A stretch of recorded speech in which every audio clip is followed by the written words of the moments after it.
Hello, my name is Stephen Mayeux, and this is my video series on practical JavaScript, where I walk you through the algorithm challenges at freecodecamp.com.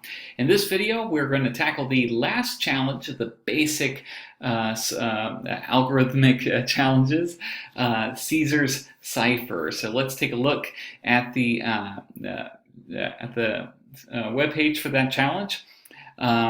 Basically, we're going to have this encoded string right here, and we have to decode it. So in this decoding, it's actually quite simple. We have to take the letter and we have to shift it 13 places. So for example, an encoded string A would actually be N, and then a B would be O, and so forth. So anyway, it's gonna be a little challenging, but I'm gonna show you two solutions, and yeah, let's just get through it together and learn together. So I've got my new file, 16 Caesar Cipher, and I've gone ahead and embedded that in line 11 of my example.html file, and let's get to work. So I'm going to go ahead and I'm going to create something here. I'll create a variable called characters. All right. And I'm going to just convert the string and make it into an array. Because I want to use an array method. For this challenge, I want to use the map method because I know I can change the elements of one method and then return a new array, and map is a perfect candidate for doing like that.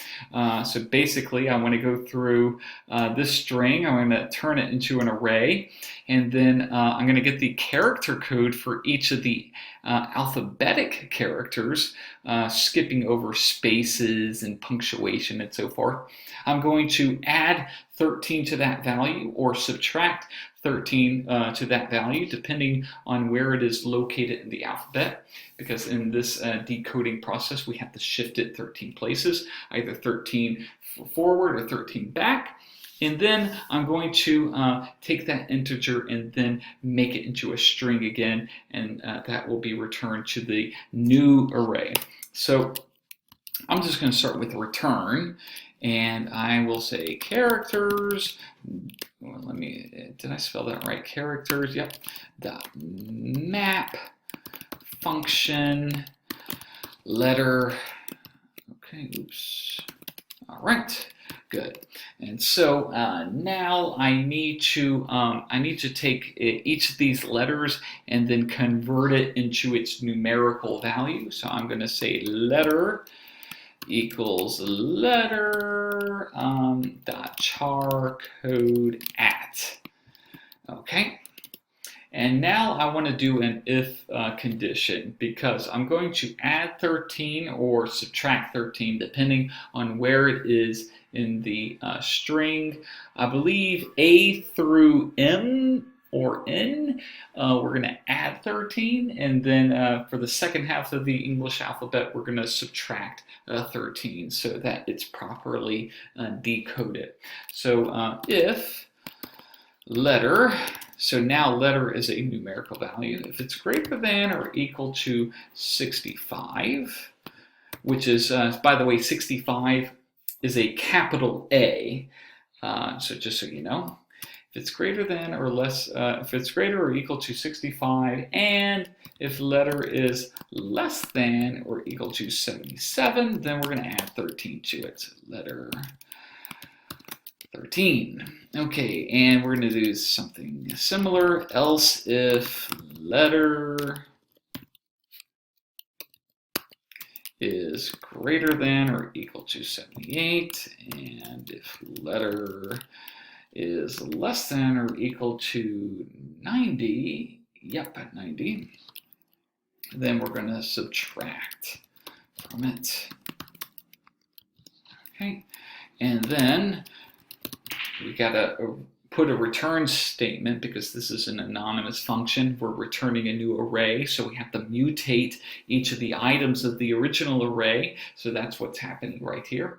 I'm going to say string with a capital S, that's very important, from charCode, and then I'm going to give it an argument of letter. So it's going to take this letter variable, which is a numerical value. It's an integer, and it's going to create a new string, a new character from it.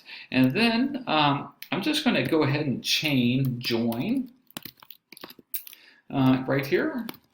And join, it's, I mean, right here, we're returning this kind of mutated array, and it's going to decode, and it's going to be an array of different characters, and I'm just making it into a string using join. So if all is well, I've gone ahead and saved it. If all is well, if I go to the example.html file, and if I refresh the page, I should see free_code_camp right there in the console. And look at that, I got free_code_camp in all capital letters right there in the console. Okay, so I got like over 9 minutes, so that's enough time to show you one more solution to this problem. Basically, the logic is going to be the same. We're going to convert a letter into a numerical value and then check in order to determine if we're going to add 13 or subtract 13. But instead of using the map function, some of you might have been inclined to use a regular old for loop. So I'm going to show you how we're going to use a for loop to do the exact same thing. So I'm going to go ahead and copy this. Okay. Oh, by the way, let's just copy this, and just in case you want proof that this actually works on the free_code_camp website. Okay, it works. There it goes. I got the nice green message. Okay. So anyway, I'm going to get rid of all of that. All right, and let's start again. This time, we're not going to use the map method. We are going to use a for loop. And before I get into that, I'm going to take a sip of my cold beer because it is really hot in my office.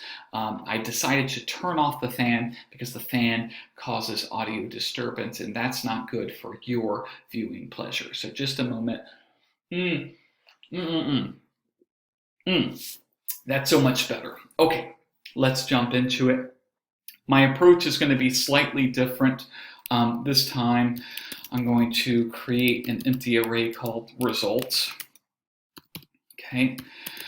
All right, and then time for the for loop. So for var I equals 0, we're going to start with index 0. I is less than str.length, the length of the string. So we'll keep iterating through as long as I is less than the length of that string. And then we will increment it by 1 for every iteration. We'll increment the counter I. Okay, so what we're going to do is we're going to, what are we going to say?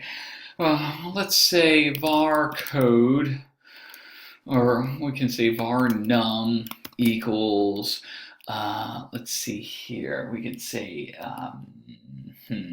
str, okay, charCodeAt, and then we'll pass in the I right there. So basically, we're passing in the whole string, and this argument here, I, that represents the index of the string where we're at. Okay, so that's what it is. And now we've got our numerical value. So I'm going to do the same logic that I did before. So if num is greater than or equal to 65, and if num is less than or equal to 77, and then I'm going to say num, increase that by 13, else if num is greater than or equal to 78, and num is less than or equal to 90. Then I'm going to just subtract it. Okay, there we go. So that is our if statement.